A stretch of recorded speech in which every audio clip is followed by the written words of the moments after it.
बनकरांचा गाव येथील एक व्हायरल झालेला व्हिडिओ. येथील एका स्थानिक पत्रकाराने पुलावरून जात असताना पुलाच्या कठड्याला लाथ मारली. नवीन बनलेला पूल होता आणि तो कठडा अक्षरशः एखाद्या कागदाप्रमाणे खाली उडून पडला. अर्थातच त्या पुलाचं निकृष्ट दर्जाचं झालेलं काम आणि तो व्हिडिओ पूर्ण महाराष्ट्रामध्ये व्हायरल झाल्यानंतर येथील झोपलेल्या प्रशासनाला जाग आली.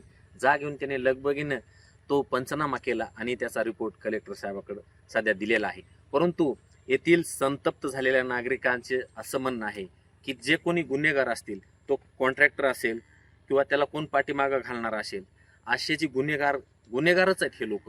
कारण हे कामच तसे करतात. याला गुन्हेगारच म्हणलं पाहिजे, कारण यांच्यावर कडक फौजदारी कारवाई झाली पाहिजे.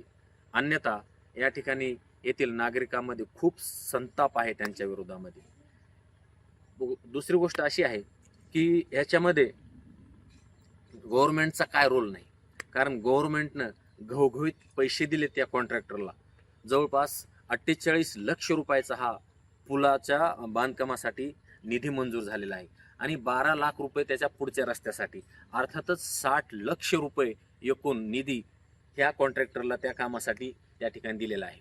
परंतु एवढा मोठा निधी देऊन सुद्धा हे कॉन्ट्रॅक्टर असे खराब कामं करतात.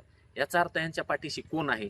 यांच्या पाठीशी असणारा सध्या यांच्यावर कडक कारवाई झाली पाहिजे, फौजदारी झाली पाहिजे, यांच्यावर गुन्हे नोंद झाले पाहिजेत, असं सध्या आपल्या सामान्य जनतेतून सगळ्यांचं म्हणणं आहे आणि यांच्यावर कडक कारवाई झाली पाहिजे.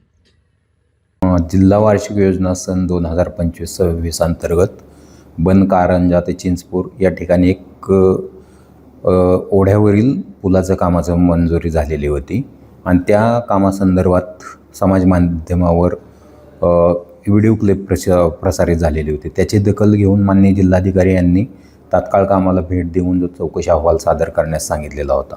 त्याप्रमाणे आम्ही काल त्या ठिकाणी माझ्या तांत्रिक टीमसोबत पोचलो. सर्व कामाची पाहणी केलेली आहे आणि त्या संदर्भातील एक सविस्तर अहवाल मी उद्या सकाळपर्यंत माननीय CO साहेबांकडं सादर करणार आहोत.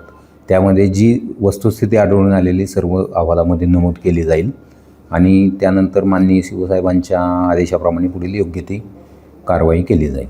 गणराज कन्स्ट्रक्शन तालुका केज ही या कामाची एजन्सी आहे. त्याचा अहवाल काही तयार करण्यात आला? अहवाल तयार होतो आहे. आज संध्याकाळपर्यंत तो फायनल होईल आणि माननीय मुख्य कार्यकारी अधिकारी यांच्याकडे उद्या सकाळपर्यंत तो सादर केला जाईल. असं काम करणाऱ्या जे दोषी आढळून येतील, जर काम खरोखरच जर निकृष्ट दर्जात झाला असेल तर त्याच्यावर त्यांना दंडात्मक कारवाई करण्याची जी प्रोव्हिजन आहे त्याप्रमाणे त्यांच्यावर कारवाई केली जाईल. महाराष्ट्रातील सर्व बातम्यांचे विश्वासार्ह व्यासपीठ सकाळच्या सर्व सोशल मीडिया प्लॅटफॉर्मला लाईक, फॉलो आणि सबस्क्राईब करा. तसंच सर्व नोटिफिकेशनसाठी बेल आयकॉन प्रेस करायला विसरू नका.